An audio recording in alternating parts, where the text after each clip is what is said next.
Hi, I'm Sharon Bill. Welcome to my Theory Tuition series where I'm working with you step by step through each of the ABRSM theory grades. There are lots of resources available to help you on my website. If you go to sharonbill.com, you'll find some free PDF information sheets and you can download those in US letter or A4 to accompany each step of this series. You'll find a page there with links to all of my YouTube video tutorials, and you can also find out about the books that I have available. I've written an exam technique guide, how to take your ABRSM Music Theory Exam. It's full of tips and hints on how to best prepare for your exam and also how to make the best use of your time when you're working through your exam paper on exam day. So if you go to sharonbill.com, you'll find it's all there. If you can give me a like, that would be really great, and please do subscribe to my channel to keep updated. There's lots more to come. And now we're going to continue with paper B of the grade 4 2014 past papers. So if you turn with me to page 10, and I'm hoping you've already had a little crack at this. It's always better to learn by your mistakes. And so always work in pencil. It doesn't matter if it goes wrong, you can just try again. And so let's have a look at this together. So all of these questions refer to this little extract here. And then here at the beginning we have more examples of performance directions. And from 2018 onwards, the presentation of these will change. These will now be presented to you in multiple choice format. However, it's good revision practice to have a crack at giving these their full definition, and so we'll just go on and do that for revision purposes. So con moto means with motion, or I suppose you could say with movement. That would also do the job. So maestoso means majestic. There's nothing for it but to just keep revising these, or I suppose alternatively you could say stately. There we go. And here on the horse is prominent. That's a bit of a literal translation. So you could perhaps explain that more fully by saying bring out the melody. That's perhaps a bit more useful. Or make the melody stand out, something like that. So remember, all of these you can be asked for are relating to grades 1, 2, 3 and 4 accumulative, so there's quite a lot of revision there to be done. I suggest you get creative with your revision techniques. Find all sorts of ways of reminding yourself of these. I find it helpful to group them thematically from the grades and even colour code them, whatever helps you really. Let's carry on. So now we're asked to add correct rest or rests. That's usually the very important point there. There's a place marked with a star to complete this last bar here. So we need to first of all be aware of how many beats there should be. There should be 4 crotchet beats, 4 quarter notes per bar. And at the moment we've only got half a beat here with this 8th note, this quaver. However, it says add the complete rests here, not just rests. And remember, every new beat needs a new rest, apart from the odd exception where we can show, for example, a minim beat's worth of rest. In this case, in 4/4, we can do that so long as it doesn't cross over the halfway point of the bar. So I'm going to start at the beginning of this bar, and first of all I'm going to finish off this beat. We've got half a beat here, so we need another half a beat, and that now shows beat 1 is complete. So now we're going to do beat 2. There's a crotchet beat rest or a quarter note rest. Now we could go beats 3, beats 4. However, we are quite allowed to show that as a minim rest, a half note rest, showing half of the bar is now silent. So that would be more accurate, sort of a better representation than 2 crotchet beat rests there, because we're not going over the halfway mark. That's fine. It wouldn't be appropriate to finish the half a beat rest and then have a dotted minim rest, because that implies compound time. This would be the appropriate answer to that question. Let's move on. So how many demi-semi-quavers or 32nd notes are the tied notes in bar 2 worth? So bar 2 is this group here. We've got a crotchet tied to a quaver, a quarter note tied to an 8th note. So I'm just going to deal with this first of all. So I find it easy to diagram this out. So here's a crotchet or a quarter note, which breaks down to 2 quavers, which if we break down again, breaks down to 4 semiquavers, and if we break down again, that would be 1, 2, 3, 4, 5, 6, 7, 8 demi-semiquavers. So we've got 8 in a crotchet beat, and then it's tied to half as much again with this quaver, this 8th note. So half of that is 4, so 8 plus 4 equals 12. So that's our answer there. Maybe you'd be able to get on with that maths a bit quicker in your head, but I just find it easy to diagram that out. Let's move on to the next bit. So we are asked to rewrite the first 2 notes in bar 3.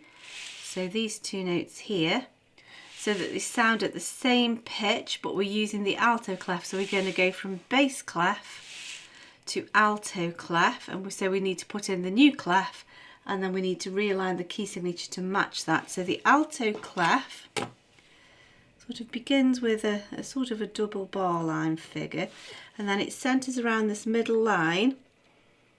There's the clef point, and that line is our middle C. So that'll do for an alto clef there. So key signature is 3 flats, B flats, E flats, A flats. So let's do that. So if that's C, that would be B. C, D, E flats, A flats is that line there. And so now we've just got to look which notes we're referring to. So the first 2 notes of bar 3. Now the important factor here is to make sure we keep relationship to middle C in our mind. Otherwise we'll end up with the wrong octave. So there's middle C. So the first note is 1 step below that. It's the B below that. So if that's middle C, this is the B that we're after. Of course it's B flat, but our key signature deals with that, so no need to worry. And now we're going down 1, 3, 5, a fifth to C, B, A, G, F, E. So 1, 2, 3, 4, 5. That's this one here. Let's make sure. C, B, A, G, F, E. That's it. And we know we're in the right octaves there. That's the best way to think about that, just by referring back to middle C. So here we go now. Name the major key. So be careful, it needs to be a major key that uses all the notes in bars 1 and 2. So bars 1 and 2, we have B flats and E flats and A flats in our key signature, but here the A flat has been cancelled. And so bar 2 has no A's in it at all. So really the A flat has gone out of this section. So we're looking at what major key has B flats and E flats, and that would be B flat major.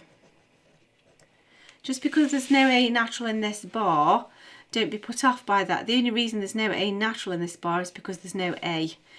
That's the reason there, and it shows that it's been got rid of here, so we just take it from this point here, and so it must be B flat major with 2 flats. Let's carry on. So now we're asked which other key signature has the same key signature as the one we've named here. So what key shares the same key signature to B flat major? So that would be the related key, the related minor key, and that would be G minor. They share the same key signature. Now then, answer true or false to the following statement. There are 4 melodic intervals of a perfect octave. So we're looking for 4 octaves next door to each other. So let's see what we've got. Well, there's no way we're even close to an octave here. So at least it's easy to spot. No octaves here. This is all going in steps. So what have we got here? So we've got C to C, there's one melodic octave, perfect octave. we've got F to F, that's correct. Here we've got B flat to B flat. If you're not sure about this, count 1, 2, 3, 4, 5, 6, 7, 8. You can see that you're 8 notes down from here. So there's our third perfect octave as a melodic interval. However, there are no more, there are only 3. And here we're asked if there are 4. That's not the case. And so that must be false. There we go, so let's just turn over the page. And now we have some general orchestral questions, still with sort of a general reference to the piece we've just been looking at. So we're asked to name a standard orchestral brass instrument which would normally use the bass clef, and so that it sounds at the same pitch, so it doesn't have to jump octaves, so it can still play in that register. So we're looking for a standard brass instrument, orchestral brass instrument that can play the bass clef in this kind of register, and that would be either the trombone is a pretty obvious choice, or tuba. Alternatively, you could have said bass trombone or bass tuba, so any one of those will do. So this is a brass instrument. Now we're asked to name a different family of standard orchestral instruments, but this time state the highest sounding member. So depending upon which family you choose, will depend upon what instrument you put. So if you were choosing string, the highest sounding member for that family is the violin. If you were to choose woodwind, it would be piccolo. Or you could say flute. Every orchestral piece doesn't necessarily always have piccolo. So you can piccolo or flute, either one of those would do. And now we're asked to underline 2 instruments from the list below that might be played pizzicato. Now pizzicato means to pluck the string, so it's got to be a string instrument. Now oboe is woodwind. Cymbals are percussion, so neither of those are appropriate. Viola and double bass are string instruments, and so they're the ones that we could play pizzicato. So viola and double bass. And that's the end of that question. I hope this is of help to you. I hope it's helping you with your studies. I also hope that you're enjoying your studies. I'm certainly enjoying working through it with you. I really do enjoy music theory. If you're enjoying it, please do give me a thumbs up, give me a like, and please do subscribe to my channel to keep updated. There's lots more in store. And please also do visit sharonbill.com and make use of all of the resource and information that's available there to help you. Thanks for watching. See you next time. Bye.